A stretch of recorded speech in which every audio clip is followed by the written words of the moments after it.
Hello and welcome to the Tarkus Zone. Thank you for joining me.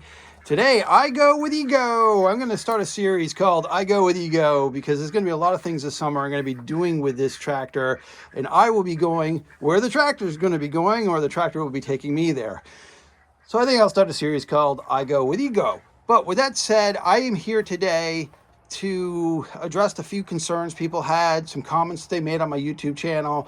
I'm hoping to just answer some questions here and get to hopefully get to a point where people understand where I'm coming from when I'm talking about this tractor. Now, I bought this tractor obviously to do work for me, and one of the people that had commented a few times on my channel thinks it's wrong of me to compare this tractor with my John Deere, that it's not fair that, that I'm comparing the two like apples to apples. And the reality is, well, they both do the same task. They mow my grass. And when the Ego came out with this, they compare it to a gas tractor, that they believe it is right up there par to what gas mowers can do. And they've designed it so that you can feel that you're going to get the results of a gas mower, but using batteries to do it. So I don't know where the pushback is that I should not be comparing the two. I've owned my John Deere for years and years. I call it the Frankenstein because I've patched it together for years. And I will say, out of all the mowers I ever owned, I've been happier with this John Deere. I mean, I would have just bought another one of these, but what it is, and another thing I need to point out about me is my entire home roof, every square inch of my roof has solar panels on it. So I don't pay for my power. Mother Nature basically gives me power for free. And to not have to pay for gas, but to plug this in makes a whole lot of sense to me. But I am still going to compare the two, of what their pushback is what I could do with this is not always going to be the case of what I can do with this. And I understand that. I mean, there's design differences and whatnot, but I am still going to try to do those things. Whatever I could do with that, I'm going to try to do with this. And if I get pushback on the fact that, well, you shouldn't be mud bogging with it, well, nobody said I was. I was basically going down a muddy road and it got stuck. I mean, that tractor, I would get to go down that same muddy road, and if I got stuck, I could get out of the stuck spot without getting off the tractor. I just could not do it with this tractor because it didn't rock. It won't rock. And I did a whole video on that. So I had to use a come along and some straps to pull me out of the little hole, mud bog hole I was in. That's the reality of it. I mean, I'm just basically doing a video to tell you my experience going forward. So if you YouTubers want to give me pushback that you're trying to do things with this tractor you're not supposed to be doing, then you do your thing and I'll do my thing. That's the only way I can answer that.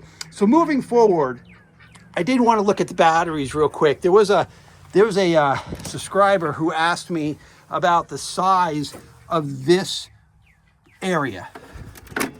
And what you do is you push that button there.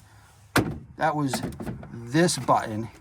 And it allowed me to eject that out. Now, if you can see that for the subscriber who asked me, that basically is it. So if there's a bigger battery that they sell that you're hoping to get into this unit, I don't know. I don't know nothing about that. That's not my stick. That's not my jam. I just know that these are the batteries that came with it.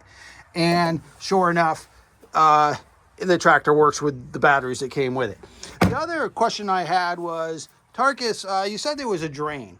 You said there was a drain when it was cold outside. So this tractor has not been plugged in for 4 days. I haven't plugged it in for 4 days. It was at 100% charge. Here in Vermont, our days have been about 40 degrees Fahrenheit, and our nights have been about 31 degrees Fahrenheit. So between the 10-degree difference between those two is between day and night. So the coldest it's been about 30 degrees Fahrenheit. So let's look at what the drain has been for this tractor just sitting here. And we just push the button once and it should tell us that. We're at 89%. So it was at 100%. We're now at 89%.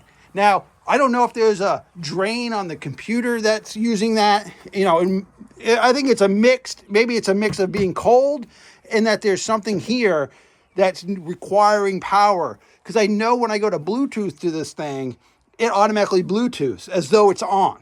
So maybe there's some component in there that's always on, always draining some power because it's at the ready for you to Bluetooth to the rig, right?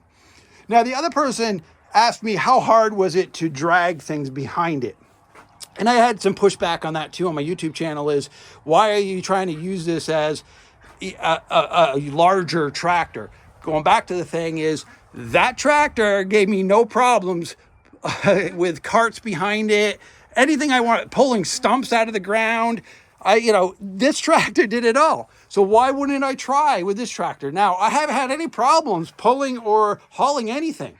I dragged the road with it. I hauled a cart behind it the other day for about 10, 15 minutes just to see if I was going to need to get a lift. Because I thought I was going to have to get a bulb that lifted up a little bit and came this way, and I had the bulb here because of the way the cart was. My friend has the cart. He brought it over here. We kind of lined it up, and we actually put it to here, and I was able to drag it around a little bit. That wasn't a problem. Dragging the road wasn't a problem. I don't see that being a problem. So that's it, folks. I just wanted to touch on it. The fact being is, I'm going to put it through its paces. I'm going to test it. We're going to see it here on my channel. Well, thank you for joining me. And this has been the Tarkus Zone.